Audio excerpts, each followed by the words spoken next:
बहारों फूल बरसा मेरा महबूब आया।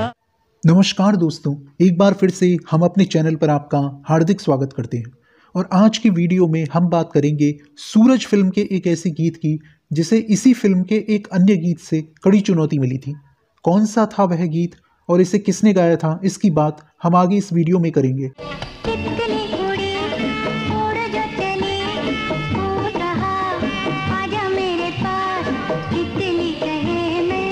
यह गीत भी सूरज फिल्म का ही है, जिसे शारदा जी ने अपनी मधुर और मनमोहक आवाज़ में गाया है और इसी गीत ने रफ़ी साहब को फिल्म फेयर अवार्ड में कड़ी टक्कर दी थी। सूरज फिल्म आई थी सन 1966 में। उस दौर में हर एक कैटेगरी के लिए अवार्ड दिया जाता था, लेकिन सिंगिंग में केवल एक कैटेगरी थी, जो थी बेस्ट प्लेबैक सिंगर की। और बात चाहे मेल सिंगर की हो या फीमेल सिंगर की, फिल्म फेयर अवार्ड केवल एक ही गीत को मिलता था जो सबसे ज़्यादा हिट होता था और जिसे सबसे ज़्यादा वोट मिलते थे।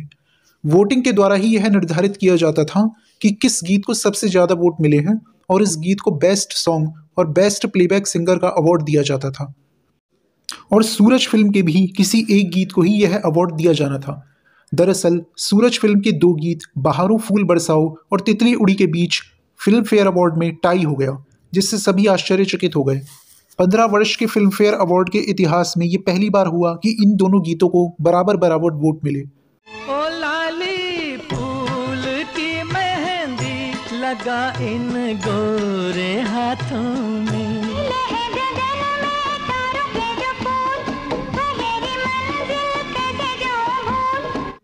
हालांकि कयास ये लगाया जा रहा था कि रफ़ी साहब बेहद आसानी से ये अवार्ड जीत ले जाएंगे, लेकिन किसी ने भी यह अनुमान नहीं लगाया था कि शारदा जी के गीत को भी उतने ही वोट मिलेंगे जितने रफ़ी साहब के गीत को मिले थे। इस घटना ने फिल्म फेयर अवार्ड के ऑर्गेनाइजर्स के सामने एक बेहद मुश्किल समस्या पैदा कर दी, क्योंकि कैटेगरी केवल एक थी, चाहे फीमेल सिंगर की हो या मेल सिंगर, और उन्हें यह समझ नहीं आ रहा था कि यह अवार्ड किसे दिया जाए। फिर शो के ऑर्गेनाइजर्स और ज्यूरी मेंबर की एक मीटिंग कराई गई और इस मीटिंग में यह तय किया गया कि यह अवार्ड रफ़ी साहब को दिया जाएगा। इसके दो कारण थे। उस दौर में रफ़ी साहब एक बहुत बड़े सिंगर थे और अपने पीक पर थे, और शो के ऑर्गेनाइजर्स उन्हें लेट डाउन नहीं करना चाहते थे। उस समय रफ़ी साहब को चुनौती देने वाले कुछ ही गायक थे।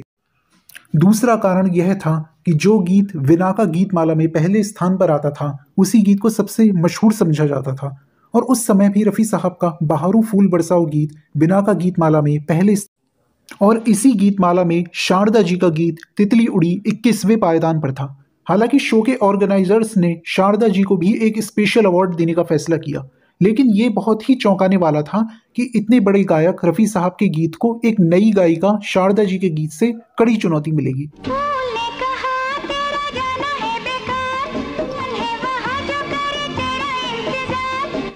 शारदा जी उस दौर में एक नई गायिका थी और शंकर जयकिशन जी की जोड़ी में से शंकर जी को शारदा की आवाज़ बेहद पसंद थी। हालांकि जयकिशन जी ने शारदा की आवाज़ को यह कहकर रिजेक्ट कर दिया था कि वो प्लेबैक सिंगिंग के काबिल नहीं है। इसके बावजूद भी शारदा जी ने अनेकों गीत गाए और ये गीत बेहद सफल भी रहे।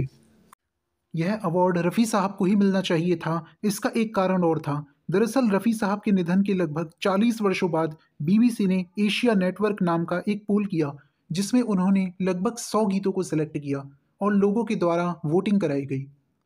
चाहे वो मेल सिंगर की कैटेगरी हो या फीमेल सिंगर की कैटेगरी हो, रफ़ी साहब का यह गीत उस पोल में भी टॉप पर रहा।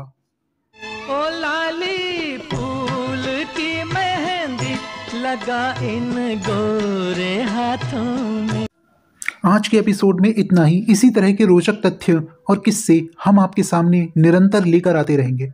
अब हमें इजाज़त दीजिए। धन्यवाद।